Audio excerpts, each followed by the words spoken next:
Hey, welcome back folks, another day in lockdown, another video. I'm definitely going to keep doing these videos post-lockdown, but obviously the frequency will have to drop a bit, but you'll be well bored of me by then anyway. I'm hoping to do some other bits and pieces of doing sort of well-known routes, and I've got a few other ideas as well that might be cool, but it'd be great to be doing some outdoor stuff, won't it? So some tutorial stuff still, but actually on the rock. That'll be flipping good. I'm looking forward to that.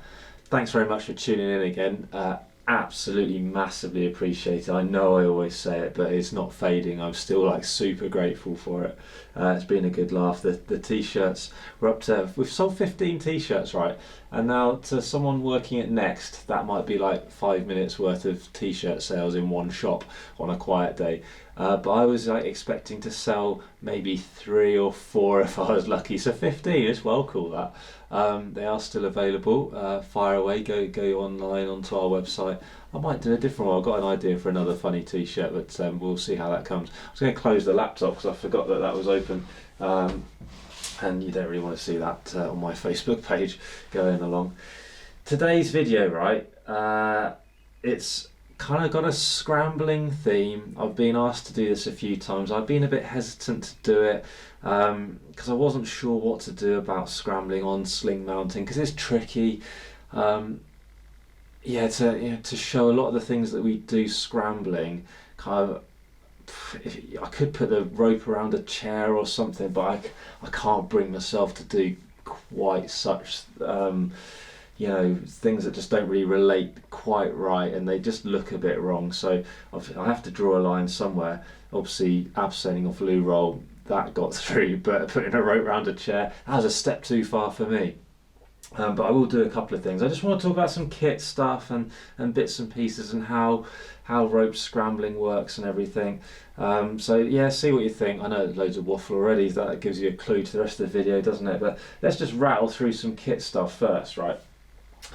It's not going to be an exhaustive list. I've grabbed some stuff off the shelf just for a few memory jogs, but it's not an exhaustive list by any stretch of the imagination. I'm already looking for one thing that I've missed. I'll grab in a second, actually.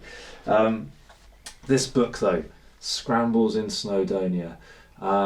People think of me as someone who's really focused on sport climbing, and yeah, that is my main thing.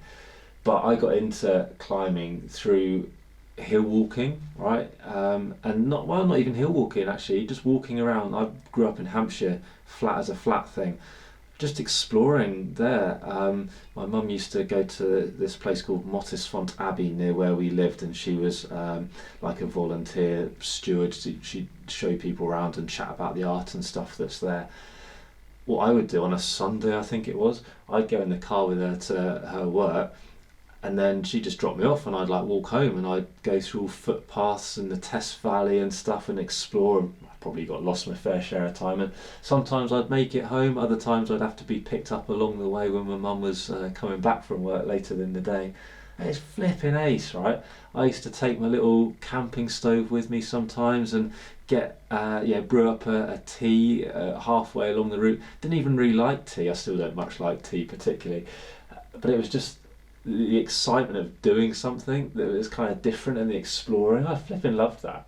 I still love just being out and about. It doesn't have to be climbing stuff. I just love being out in the hills and the adventure and everything, just the wilderness in general.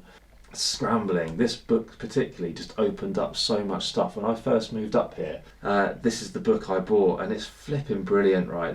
I just ticked my way through this. There's a couple of scrambles in here I haven't done, but for the most part, yeah, I've been and done that, and it's great. And some of them I've done loads of times, some only once.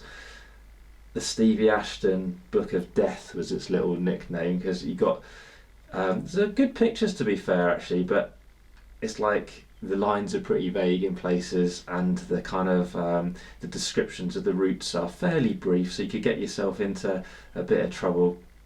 I once did, it was one of the first routes I did up here, actually. I was on my own, and I did Cloghwyn a Person Erect, which I gets grade 3, I think. It's great. I've worked on it since and been on it a few times, but that first time I scrambled up there on my own, probably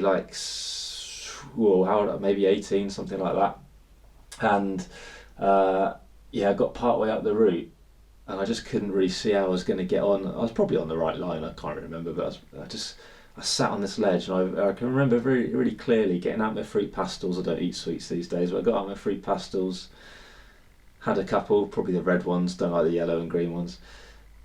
Sat there thinking, what am I going to do? I didn't have any kit with me in terms of rope or anything like that. Am I going to go up? How do I get down? Don't really know. At that moment, right, the big yellow helicopter, the Sea King, flew past. That was the rescue helicopter back in the day. It flew past, and I was like, oh crikey, someone reported me as being stuck, so I made myself as small as possible, right, trying to hide out of their sight, and they just cruised on past. I'm sure they had no interest in me. At that point, the fruit pastels must have kicked in, and I just thought, right, well, I'll toughen up and I'll get on with it. And it was absolutely fine. Off I went up onto the tops. I don't remember what I did sort of afterwards, but yeah, that was an early memory of scrambling. But my first weekend in North Wales was my brother taking me up north to the Tryfan, and then the Snowdon Horseshoe the next day.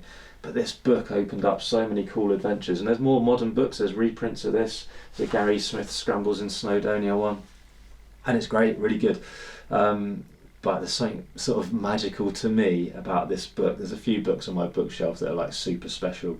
This is one of them for sure. So I still use it. I've looked after it really well. I'm really precious about books, but it goes in a little guidebook case, and I take that with me, right? I don't necessarily need it for my own benefit, but most of my scrambling is for work these days. What a great thing to be doing, scrambling for work. Oh, it's always, is it work? Yeah, it is work. I'm getting paid for it, so it must be, but I love it. Flipping ace, right? So I look after my books, and I take them in a little guidebook case, and I take it for getting the clients to work out the route and stuff, because I know where I'm going. I don't need the practice.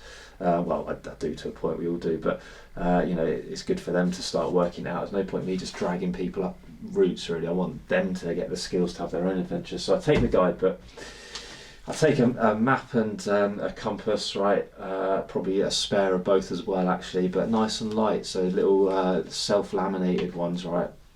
So light is a theme of scrambling, really, and know how to use them as well. If you don't know how to use them, either learn or go on a course to learn, because scrambling can get you in some wild places in terms of rockiness, but actually you can be scrambling, route finding great, and then you pop out into all this bad weather and mist, and you're like, well, where are we? How do we get down? Can't go down the way I came up, maybe. So yeah, know how to use a map and compass. These are just like little memory jogs, nice branded Nalgene bottle there. Stuff like your food and water, that's a given, isn't it, right?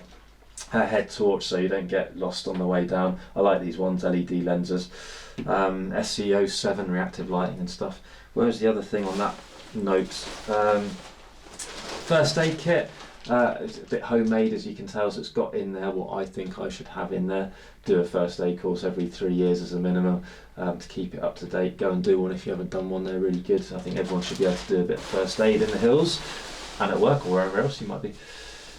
Group shelter, so if things do start to go wrong, or even just for lunch and stuff, these are a bit of a godsend. They can really pick up the morale of your group if you're working, or just you and your mate if you're out just having a laugh. Summit Super Light, it's a 4-person one, this one. It's about the size of a Coke can, roughly. They're not going to keep you dry forever or anything like that, but they definitely keep the worst off you, so they're a godsend, really. One more, oh yeah, I just wanted to put the gloves on there. Various hats and gloves and stuff like that, but these are really good to have scrambling because you do a lot of direct belaying, and I'll mention that in a bit. So it's just using the rope, no belay device and stuff. So actually, if you're a bit cold and wet, or you just want more grip on the rope, a pair of leather gloves like this are really good. These are nice black diamond one. Pets will do some ace ones like that. They don't have to be anything fancy, but I really like those. Your waterproofs and stuff like that. I'll just go out this. Again, it's kind of just trying to be a little bit light, okay? Scrambling is about moving and having fun and not slogging around, okay? So the lighter bag you can have, the better. So this is a Patagonia Cloud Ridge. No idea what it weighs, but it's quite light and it's really waterproof. It's their own fabric. I love it. Patagonia Nano Puff, I think. Yeah, really light, really warm. Great. It's a warm thing. Now we get on to the exciting stuff. There'll be some other stuff in there that I haven't mentioned, and actually before I get onto shiny cams and stuff like that, let's have a quick look at footwear. Right, so this is just what I wear, right?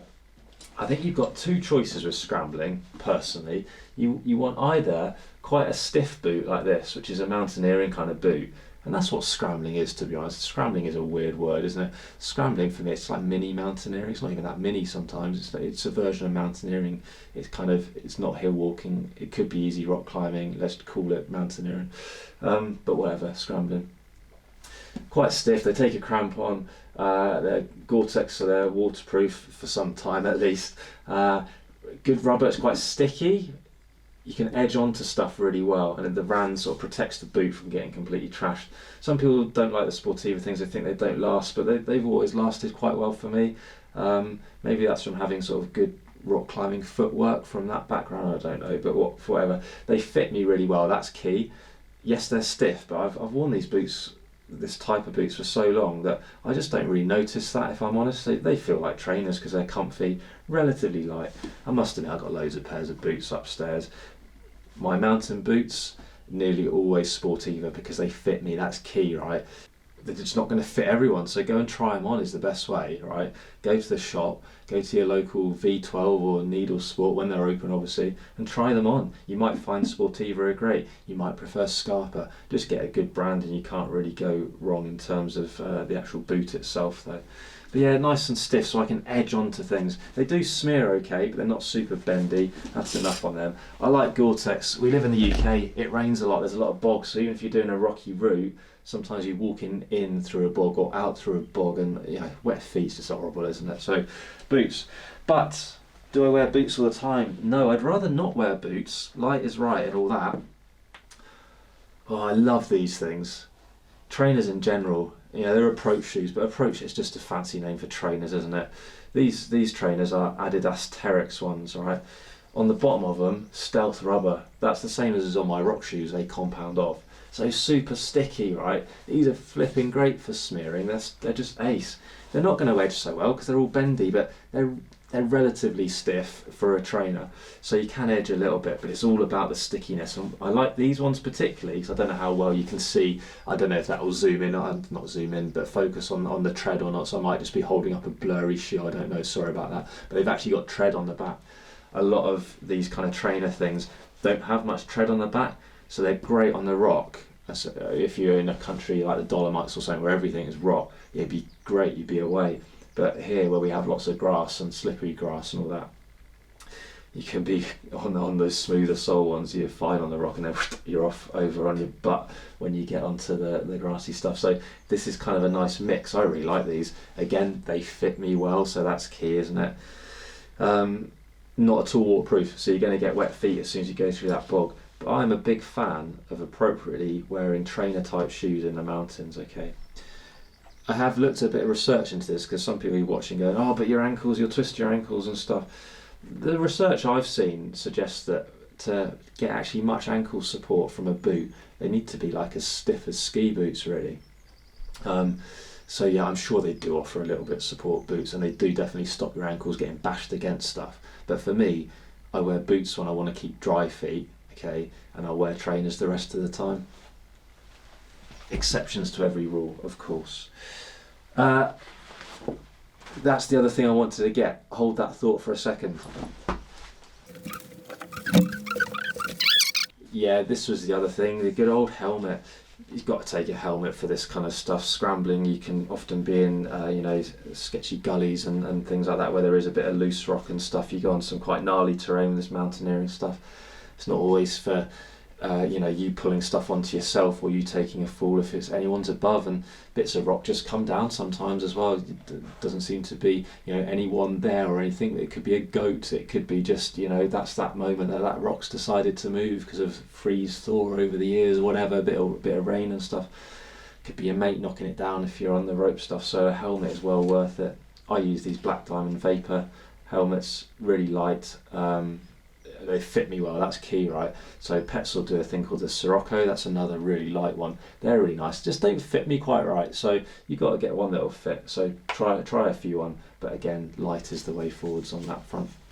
Okay, harness, I use these Arc'teryx ones, so I've got a couple of these. I like them, they fit, they're light, great. you just want something nice and light again with a few gear loops on it. So you're not going to be carrying loads of gear. You're not going to probably be carrying all this gear perhaps, but you want some racking. So some people use like DMM Alpine type ones. They only come with like one gear loop, but you can get extras to put on. So they're actually a really good idea. Light, cheap, last a long time. Just get an extra gear loop or two to put on them is my advice. I use them for giving to clients at work quite often. I like them. But yeah, that Arc'teryx one works for me. Not cheap. Right, let's have a quick look at the rack type stuff then. I'll show you the rucksack afterwards. What do I carry? Right, it feels weighty already. Nut key, got to get the stuff out at some point, haven't you? Put it on some cord. Belay plate, I use a guide plate, right? The ATC guide. If you watched other videos, you know I go on about that all the time. I have 4 screw gates, 1 for my belay plate and then 3 spares, right? Smallish to a point, so things like the DMM Phantom, that one, so I don't need anything big except for the bow. I do like to have that just for a bit of flexibility, so that's the one big one, and then the other 2 are DMM Sentinels. They're really nice, just good multi-purpose carabiners. 2 Prussics to get yourself out of any problems, know what to do with them, put them around a bit of rock or whatever. Simmond, what are they called? Prussic loops, Simmond Prussic loops. I think they spelled Prussic wrong on there. I have to double check the spelling. Maybe I've been spelling it wrong. Just on a Snapgate, light. 120cm sling on a Snapgate, light. 8mm maybe, DMM ones. 1 of them, 2 of them, alright. Bad boy long one, I love this one. 240cm, 8mm on another Snapgate. All these Snapgates are Phantoms, they're light, okay. Okay, so next up we've got some actual protection type stuff. There's more stuff there than needs to be there because it gives me a few things to talk about. Quick draws, I take maybe 4. Now when I start going on about this stuff, this changes all the time. It depends very much on the type of scramble I'm going on. I think what I'll say to you with this lot will get you up most stuff though. But yeah, you need to be at a point with this scrambling stuff to be able to select what you need a little bit. I guess that's the same for climbing as well, but I'll give you a fairly generic idea. These are the sling draws, so I take 4 of these, 60cm slings, so you can drape them over rock spikes or you can use them as quick draws. They're pretty flexible little things. Load them up one through the other, clip that. Hang on, he says clip that, looking super smooth. There you go, it's tripled up. And if you do it that way, they'll come out. There you go, that was quick. There's whole videos on that on the internet, go check them out. 4 of them, that'll get you up most scrambling stuff. Alright, next up, nuts. What's on the rack here? There's one missing. There should be, right, something like a number 4, that one. Yeah, small, but actually not that small. That's from a climbing kind of background that actually number 4 is pretty flipping good. 12 kilonewtons, pretty strong. Up to a number 11 nut, green one, right? It's actually the same strength, that one, 12, but there's like more metal in the crack, so you kind of a bit more confidence inspiring perhaps. I reckon on a Phantom, whatever carabiner you want really. It's small, it's light. So there's a few nut sizes there, isn't there? It's not every size, it's missing a 6 off there for some reason. Could you take more? Yeah, you could take more. Could you take less? Yeah, you could take less. You get the idea. It depends, doesn't it? Some people love the offsets for scrambling. Yeah, they work really well, so I might substitute 1 or 2 of those for offsets. Might complement them with offsets, depends very much on the type of route. In a work sense, I know the scrambles really well, so I can literally take like a real minimum amount of kit that I know will work for that scramble. I know what will work on Canadian Arete. I know that actually for the most part of it will buttress. It's all spike belay, so you don't need a single nut. You just get to know stuff well, but as like I say, as a generic scrambling rack, maybe 4 to 11, something like that. What am I left with? I'm left with hexes and cams. I never take hexes and cams, I take one or the other. Let's look at hexes first, right? Jingle, jangle, that noise. Oh, that noise. Painful, isn't it? I take 4. These are DMM torque nuts, very good. They've got the extendable sling. From green to blue. Is there any point taking the green? Probably not, because green hex is the same size as green big nut over there. Obviously it gives you a different shape. So maybe I'd ditch that one, right? Could you take that as well? Yeah, of course you could, but does it weigh a lot more? No. but do I need it? I probably wouldn't take it. These extendable slings are quite cool because you can extend them pretty obviously. There's nothing much better than a hex and a big crack though. The downside of these extendable slings is it can be a bit stiff sometimes. I carry 2 per snap gate. I'll wedge one in the other so they don't jingle around so much, right? It's a nice idea. I'm not going to throw those over there because they make such a racket, right? They're so noisy, aren't they? This big blue, look at him. That's flipping big. That's well worth taking, isn't it? Right? Imagine that in a crack. You're going to be pretty inspired in a confidence sense, aren't you? That's not going to come out as long as it's placed well. And that's key, isn't it? Right? All this protection I'm chatting about here is only as good as your skill level is, basically, right? And your judgments are. So, if in doubt, go on a course, maybe with JB Mountain Skills. There's an idea. I love running scrambling stuff. Visit the website. Maybe 4 of them, maybe 3 of them. Other brands are available, but DMM's made a mile down there, so that's pretty cool, isn't it? Sometimes I'll take hexes with me. Other times I'll take cams with me. And this depends a little bit on what I'm trying to achieve. Am I teaching stuff to relative beginners? Okay, in which case I'll probably take hexes. Am I guiding type stuff where I'm just trying to get up stuff, you know, nice and quickly for me, so more time for the clients to do stuff? I'll probably take cams. That's a real generic rule. I'll mix that up. What size cams? Well, it depends what mood I'm in, to be honest, right? Green to gold, something like that. Green being the same size as the green nut, obviously works in a completely different way, but size-wise that's similar. Red, that's a good size, place that a lot. Gold, just nice to have something a bit bigger. I've got a blue cam as well. That's the same as the blue hex, funnily enough. All these sizes are pretty good to be matched up like that. It gives you an idea, doesn't it? You ask 10 different mountaineering instructors what cams they take, probably give you 5, I'm guessing, 5 different answers. Do they even take cams? So some won't. This laziness, right? Bang, it's in. They're so quick. There's loads of judgment involved placing a cam, same as any gear, but I do like them. I do place them. I'm going to continue to place them as well. Luxury item, I reckon. If you got cams, great, use them. Wouldn't be the first thing I rush out and buy. You hear the sheep in the background there. Like they walk past the house sometimes. They got some little lambs at the moment as well. It's quite cute. Right, what else haven't I mentioned? Is there anything I've missed off the hardware list? Probably is the answer to that. Like I said, I haven't set out to try and do an exhaustive list on this, but I think that's most stuff there. Let me know in the comments if I've missed anything. Okay, rope. I don't take this rope. This was one that I just grabbed. I take almost the exact same rope, but a smaller version of it, right? Because that's meaty, that's like 50 metres of rope. I don't take 50 metres of rope scrambling, okay? I take about 30. Depends on the route again, but 30 is a pretty good generic size, right? I said with scrambling, the point is kind of to keep moving and making progress and everything. It's not like climbing is very stop-start, isn't it? There's a time and a place for that on scrambling stuff, but for the most part, we want to keep moving as much as possible. So if you are pitching stuff, you keep them quite short, and then so little bit, and you just keep rolling through. So rope for me though, is this exact same rope as what I use for scrambling. It's just a cut down version. This is a Beal Joker. It's a triple rated rope. It's 9.1 millimeters. I love them. Dry treated, nice to use. Light without being super light. You could definitely go lighter, but neither is it super chunky and fat. I would go for something that is rated as a single. You will see people climbing on half ropes, just use them as one. There's some judgments involved, not saying they're super sketchy or anything, but I wouldn't personally recommend it because I've got my work hat on, Patagonia obviously. So something that is rated as a single, I think is the way forwards, because you are using it as a single. If you're only on one half rope, you're kind of outside of the manufacturer's guidelines there, aren't you? So it's a triple rated, this one, which means it is good for use as a single. Not much more to say about it really, but yeah, 30 metres, get a nice bright one so it looks good in photos. Job's a good one. Rucksack, alright, guess what brand it is? Oh, you guessed, it's Patagonia. I love Patagonia stuff.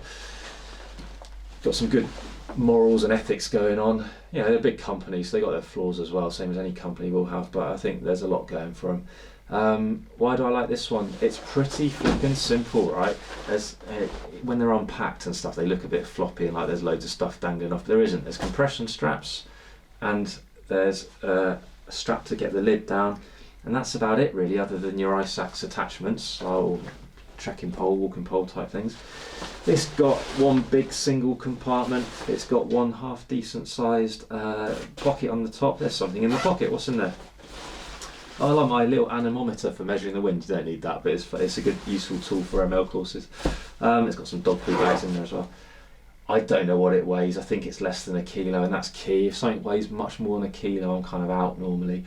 Someone will probably put in the comments that's more than a kilo, but I don't think it is. Check it out. An Ascensionist 35. It's a couple of years old. Used to have a badge on it. Not a JB Mountain Skills, an AMI one, Association of Mountaineering Instructors. Check them out if you've got a few minutes spare on the internet. I've taken the waist belt off it because I don't use them, because I don't put much weight in it. I don't feel the need.